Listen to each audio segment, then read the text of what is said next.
안녕하십니까. 이성훈TV의 이성훈입니다. 최근에 저희 회사로 많은 분들이 입사 관련해서 문의를 주고 계십니다. 그 중에는 22살 젊은 친구들부터 60대 이상 나이 많으신 분들까지 다양한 분들이 일을 하고 싶다면서 연락을 많이 하시죠.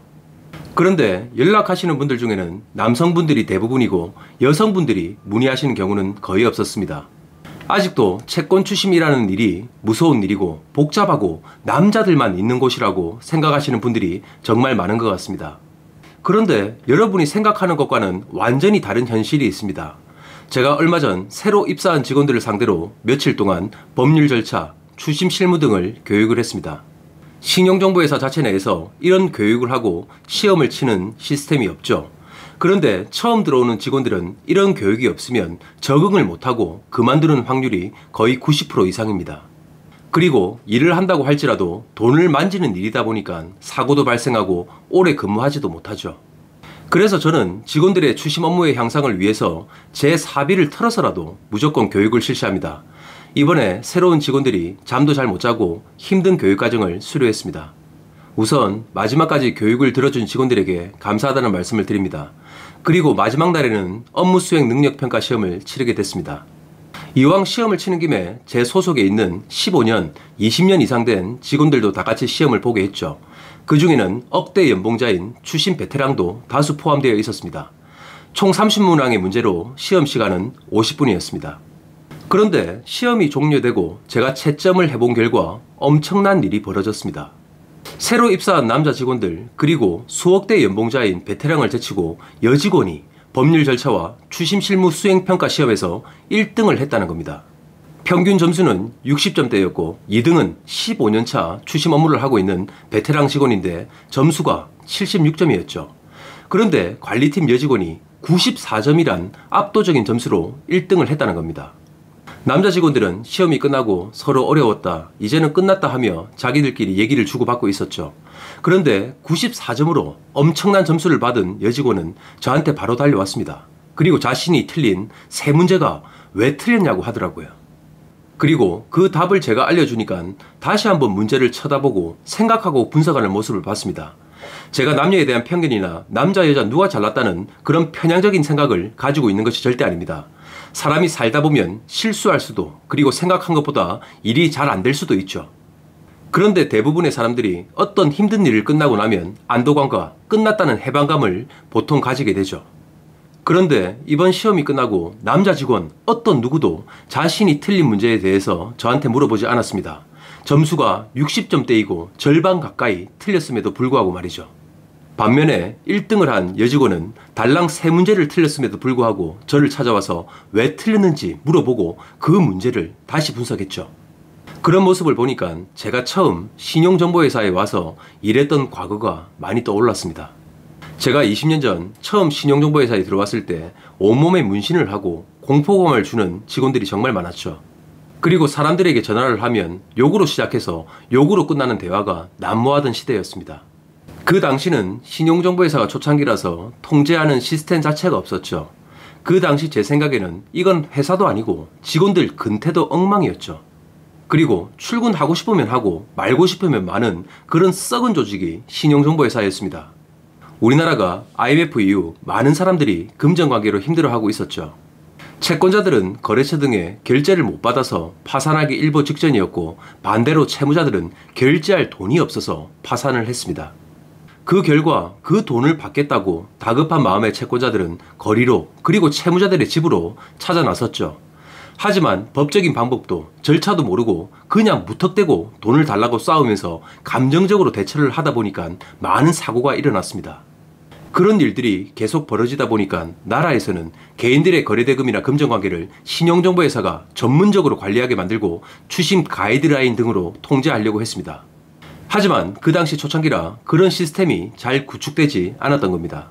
그래서 그 당시 추심 직원들은 채무자를 만나서 위통을 까고 문신을 보여주면서 위협을 하고 돈을 받아오고 하는 무법천지의 추심 세상이었던 겁니다. 당시에 저는 그걸 보고 절대 신용정보회사는 이런 식으로 갈 수 없다고 생각을 했습니다.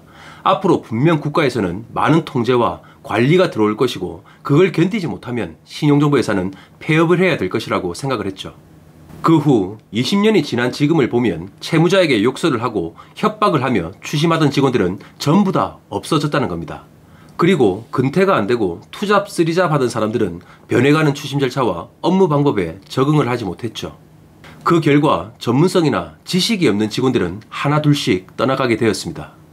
이제는 금융감독원과 회사 자체 감사실 운영 등으로 채무자에게 욕설이나 강압은 상상도 할 수 없는 세상입니다. 현재는 철저한 두뇌 싸움과 법률 절차를 모르면 단 한 푼도 회수를 못하는 시대라는 겁니다. 그런 면에서 이제 추심업계는 여자분들이 더 유리한 시대가 왔다고도 볼 수 있습니다. 이제는 누구와 싸울 일도 언성을 높일 일도 없습니다. 철저한 사건 분석과 심리전으로 채권을 회수하는 시대이기 때문에 여자분들도 충분히 추심 업무가 가능하다는 거죠. 제가 일을 하면서 몇 가지 철칙이 있습니다. 그런데 그 철칙이 여자분들이 더 잘할 수 있을 거라는 개인적인 생각이 듭니다. 그 첫 번째는 근태와 꾸준함이라는 겁니다. 지금도 현재 근태가 안 되는 추심회사에 직원들이 많을 겁니다. 일주일에 한두 번 출근하고 직원들끼리 인사가 오랜만이라고 하는 그런 분위기의 사무실도 정말 많죠.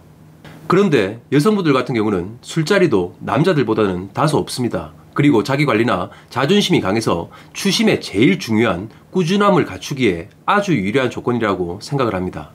남자분들 중에서도 자기관리를 잘하는 분들도 당연히 정말 많죠. 그런데 오늘은 제가 신용정보회사에서 봐왔던 직원들과 거기에서 느낀 제 주관적인 얘기니까 이해해 주시기 바랍니다.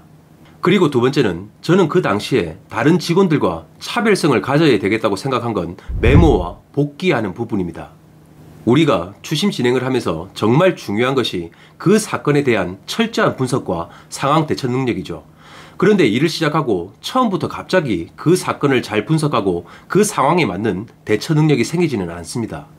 사건을 분석하기 위해서는 파일 관리를 잘하고 채권자와 진행사항을 통화하면서 그 사건 안으로 빠져들어야 될 것입니다. 그리고 그때그때마다 사건과 데이터를 기록하고 진행사항을 메모하는 것이 너무나도 중요하죠. 또한 자기 일정을 체크하고 채무자의 마음으로 들어가서 이 사건을 어떻게 이끌어 나가야 될지 전부 적고 메모를 해야 됩니다. 그리고 채무자의 심리 상태까지도 머릿속으로 생각해서 메모하고 체크를 하는 것이 추심을 잘 할 수 있는 기본적인 토대가 되겠죠. 우리가 일을 하다 보면 무조건 실수를 하고 자신이 바라는 대로 되지 않는 순간은 수도 없이 올 겁니다. 하지만 앞서 말한 바와 같이 시험을 치고 해방감을 맞이한 남자 직원들과는 반대로 여직원처럼 그 사건을 다시 확인하고 분석하고 생각하는 부분이 꼭 있어야 합니다. 추심 업무를 하거나 자신의 삶을 살아가다 보면 하루에도 수도 없이 실수라는 걸 하게 됩니다. 하지만 거기서 자신의 실수를 돌아보지 않고 그걸 바꾸고 새로운 변화를 하지 않으면 그건 실수가 아닌 실패한 인생으로 전락하게 될 것입니다. 그 결과 절대 발전을 하거나 그 업무에 대한 노하우가 쌓이지 않는다는 거죠. 성공은 계속되는 실패 속에서도 열정을 잃지 않고 나가다 보면 분명 내가 원하는 성공이 내 자신 앞에 온다는 것입니다. 그 실수에서 배우고 고민하고 공부하고 새롭게 도전하는 것이 추심 성공의 원칙입니다. 그런데 이번에 여직원이 저한테 그런 모습을 보여줬죠. 그리고 마지막 세 번째는 추심의 전문성입니다. 온몸에 문신을 그리고 남을 협박해서 돈을 받는 시대는 이제는 지나갔고 앞으로도 절대 영영 오지 않을 겁니다. 어차피 그런 사람들은 이제 신용정보회사에 다시는 발을 붙이지 못할 겁니다. 추심이라는 일이 채권자들에게 영업을 받을 때도 그리고 고객과 상담을 할 때도 정말 많죠. 그런데 수많은 고객들을 만나면 고민과 문제가 전부 다릅니다. 어떤 경우는 공사대금, 물품대금, 부동산 문제, 법률 절차, 행정 문제, 세무회계 등 아니 세상의 모든 일을 면담하고 그 문제를 풀 수 있어야 되는 것이 추심 업무죠. 그걸 모르고 원하는 답을 주지 못하면 절대 고객은 우리를 믿고 의뢰를 하지 않습니다. 하지만 확실한 문제의 해석과 해결점을 채권자에게 찾아주면 그 사건을 믿고 의뢰를 하게 됩니다. 그렇게 하기 위해서는 추심에 대한 전문적인 지식을 갖추어야 됩니다. 우리가 추심을 할 때도 채무자가 어떤 활동을 하는지 그리고 어떤 상황인지에 따라 대화 내용과 협상의 기술이 전부 다르겠죠. 상대방에 따라 알맞은 지식을 갖추려고 하면 평생을 공부해도 모자란 것이 추심이라는 업무입니다. 그걸 공부하고 또 생각하면서 해결점을 찾는 것이 남들과는 다른 전문성을 갖추는 것이겠죠. 저한테 이 전문성에 관한 부분을 알려준 것이 제가 처음 일할 당시 같이 일했던 추신부의 여직원이었습니다. 일반적으로 카드회사, 은행, 대출회사 같은 곳에 단기 채권을 추심하는 여직원들은 우리나라에 정말 많죠. 하지만 사업이나 장사 등으로 발생한 상거래 채권을 관리하는 신용정보회사의 여직원은 정말 찾아보기 힘듭니다.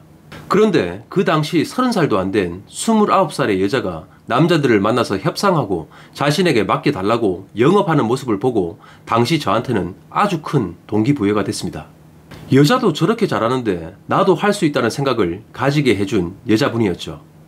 그런데 이번 시험을 치면서 자신의 일에 애착을 가지고 도전하고 또 그 결과에 만족하지 않고 반성하고 노력하는 여직원의 모습을 보면서 저는 다시 한번 많은 걸 느꼈습니다. 이제는 여성분들도 새롭게 그리고 큰 제한 없이 일할 수 있는 직업이 신용정보회사의 추심이라는 직업이라고 생각을 합니다. 이제는 추심이 남들과 만나서 싸우고 언성을 높이는 일이 아닌 업무에 대한 분석과 상대방의 마음을 읽는 일이 됐다는 겁니다. 그리고 사람이 일을 하다 보면 회사의 분위기도 정말 중요하죠. 신용정보회사에서 일을 하다 보면 회사나 고참들이 업무에 대한 노하우를 잘 알려주지 않죠.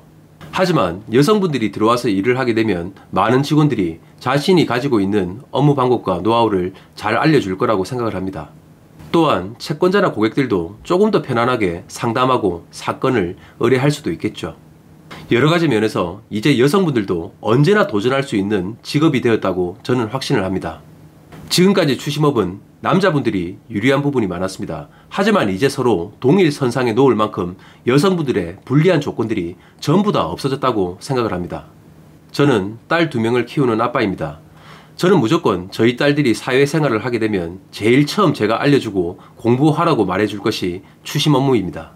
살아가면서 남들과 대화하고 협상하고 상대방의 마음을 움직이는 것이 사회생활을 해본 어른들은 얼마나 중요한지 잘 알 것입니다. 그리고 또한 살아가면서 투자를 하고 돈을 버는 것보다 자신의 돈을 지켜나가는 것이 얼마나 중요한지도 우리 어른들은 잘 알고 있죠. 그런 면에서 저는 추심이라는 직업을 정말 사랑합니다. 그래서 남녀노소 내 돈을 지키고 살아가는 지혜를 얻게 만드는 추심이라는 업무와 지식은 우리가 살면서 꼭 필요하다고 생각을 합니다. 자, 이제 여성분들에게도 언제든 기회가 열려 있습니다. 남들보다 열심히 일하면 큰 돈을 벌 수 있는 새로운 장이 된 신용정보회사에 많은 지원을 해보시길 바랍니다. 자, 오늘 영상도 도움이 되셨다면 좋아요와 구독을 부탁드리겠습니다. 감사합니다.